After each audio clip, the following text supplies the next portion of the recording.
Election breaking. PV Anwar വിഷയം വേഗത്തിൽ തീർക്കാൻ നീക്കം. രമേശ് ചെന്നിത്തല PV അൻവറുമായി സംസാരിക്കുന്നു. PK കുഞ്ഞാലിക്കുട്ടിയുമായും ചെന്നിത്തല ആശയവിനിമയം നടത്തി. ആർ റോഷിപാലും അർജുൻ കല്യാടും മുബഷിർ അക്ബറുമാണ് നമുക്കൊപ്പം. ആദ്യം ആർ റോഷിപാലിലേക്ക്. ആർ റോഷിപാൽ, രമേശ് ചെന്നിത്തല പ്രായോഗിക ബുദ്ധിയുള്ള ഒരു രാഷ്ട്രീയ നേതാവാണ് എന്ന് ഈ വിഷയത്തിൽ കൂടി തെളിയിക്കുകയല്ലേ?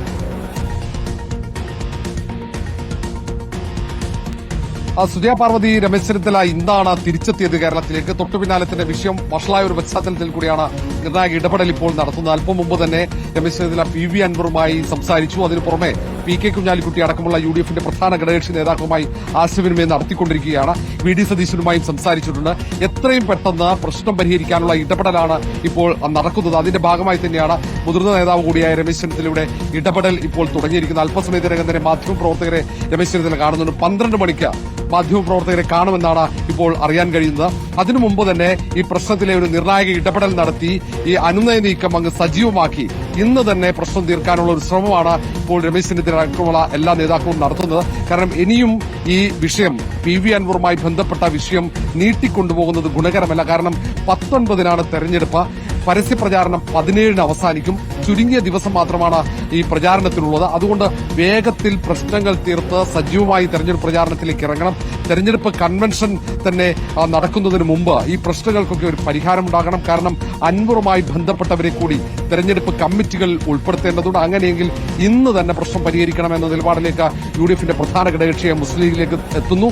ആ ഒരു സാഹചര്യത്തിൽ കൂടിയാണ് സംസ്ഥാനത്ത് തിരിച്ചെത്തിയ വിദേശയാത്രയ്ക്ക് ശേഷം തിരിച്ചെത്തിയ രമേശ് ചെന്നിത്തല കൂടി ഈ അനുനയ നീക്കം സജീവമാക്കിയത്. ഇന്ന് രാവിലെ വരെ പ്രശ്നം പരിഹരിക്കപ്പെടാതെ കൂടുതൽ സങ്കീർണമാകുന്ന സാഹചര്യമായിരുന്നു. PV അൻവർ വാർത്താ സമ്മേളനം വിളിച്ച് നിലപാട് മയപ്പെടുത്തുക കൂടി ചെയ്ത ഒരു സാഹചര്യത്തിൽ ആണ് മുതിർന്ന നേതാവ് രമേശ് ചെന്നിത്തലയുടെ ഇടപെടൽ കൂടി ഇപ്പോൾ ഉണ്ടായിരിക്കുന്നത്. സുജയ, രമേശ് ചെന്നിത്തല PV അൻവറുമായി സംസാരിക്കുന്നു. വളരെ പ്രധാനപ്പെട്ട നീക്കമാണ് നടക്കുന്നത്. ആർ റോഷിപാൽ, PV അൻവറുമായുള്ള പ്രശ്നം എന്ന് പറയുന്നത് ഈ ഘടകകക്ഷി പ്രഖ്യാപനമാണ്. ഘടകകക്ഷി പ്രഖ്യാപനം എത്രയും വേഗം ഉണ്ടാവുക എന്നത് മാത്രമാണ് അൻവറിന്റെ ആവശ്യം, അല്ലാതെ മറ്റൊരു ഉപാധിയുമില്ല. അപ്പോൾ ആ തീരുമാനത്തിലേക്ക് ഉടൻ എത്തുമെന്ന് കരുതാമോ? സുജയ പാർവതി, അതാണിപ്പോൾ പരസ്യമായി PV അൻവർ ഉയർത്തുന്നത്. നേരത്തെ തന്നെ UDFൽ ഉൾപ്പെടുത്തണമെന്ന് ആവശ്യപ്പെട്ട UDF നേതൃത്വത്തിന് കത്ത് നൽകിയതാണ്. ആ കത്തിൽ തീരുമാനം വൈകുന്നു. തന്നെ അസോസിയേറ്റ് അംഗമെങ്കിലും ആക്കണമെന്ന ഒരു അഭ്യർത്ഥന കൂടി ഈ PV അൻവറിന്റെ വാക്കുകൾ ഉണ്ട്. അതുകൊണ്ട് ഇനി തീരുമാനം അത് UDF ചെയർമാന്റെ ഭാഗത്തുനിന്നാണ് ഉണ്ടാകേണ്ടത്. സ്വാഭാവികമായി അതുകൊണ്ടാകാം ഒരുപക്ഷെ VD സതീശൻ മുതിർന്ന നേതാക്കളുമായി ആശയവിനിമയം PV അൻവറിന്റെ വാർത്താ സമ്മേളനത്തിന് പിന്നാലെ തുടങ്ങിയത്. അപ്പോൾ തന്നെ എന്നിട്ടും തീരുമാനം വൈകുന്നു. ഇനി ഒരു നിമിഷം പോലും തീരുമാനം വൈകരുത് എന്ന നിലപാടിലേക്ക് ലീഗ് അടക്കം എത്തുന്ന സാഹചര്യം. അതുകൊണ്ടാണ് നേരത്തെ രമേശ് ചെന്നിത്തല എത്തിയതിന് പിന്നാലെ തന്നെ PV അൻവറുമായി ആശയവിനിമയം നടന്നു. PK കുഞ്ഞാലിക്കുട്ടിയുമായി ചർച്ചകൾ നടന്നു. VD സതീശനും അടക്കമുള്ള എല്ലാ പ്രധാന നേതാക്കളുമായി ചർച്ച നടന്നു. അടൂർ പ്രകാശ് നേരിട്ട് നിലമ്പൂരിലേക്ക് എത്തുന്നുണ്ട്. ഇവിടെ VD സതീശന്റെ അരികിലേക്കാണ് അടൂർ പ്രകാശ് എത്തുക.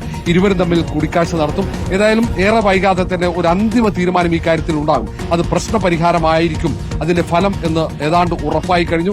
അതുകൊണ്ട് ഏറ്റവും നിർണായകമായ ചർച്ചകൾ, കൂടിയാലോചനകളാണ് ഇപ്പോൾ നിലമ്പൂരിലും തിരുവനന്തപുരത്തുമൊക്കെ നടത്തുന്നത്. ടെലിഫോണിലാണ് കൂടുതലും ചർച്ചകൾ നടത്തുന്നത്. ഏതായാലും KC വേണുഗോപാലിനെ കാണണം എന്ന ഒരു താല്പര്യം കൂടി വാർത്താ സമ്മേളനത്തിൽ PV അൻവർ അങ്ങനെ പ്രകടിപ്പിച്ച ഒരു സാഹചര്യം കൂടിയുണ്ട്. അതുകൊണ്ട് തന്നെ അത് അനുനയത്തിന്റെ ഒരു വാതിൽ PV അൻവർ തുറന്നിട്ടു എന്നതിന്റെ സൂചന കൂടിയായി തന്നെയാണ് കോൺഗ്രസ് നേതൃത്വം വിലയിരുത്തുന്നത്. ഏതായാലും PV അൻവർ മുഖ്യമന്ത്രി പിണറായി വിജയനെതിരെ ഉന്നയിച്ച ആരോപണങ്ങൾ ഉറച്ചു നിന്നുകൊണ്ട് തന്നെയാണ് ഇന്നത്തെ വാർത്താ സമ്മേളനം നടത്തിയതും അവസാനിപ്പിച്ചതും.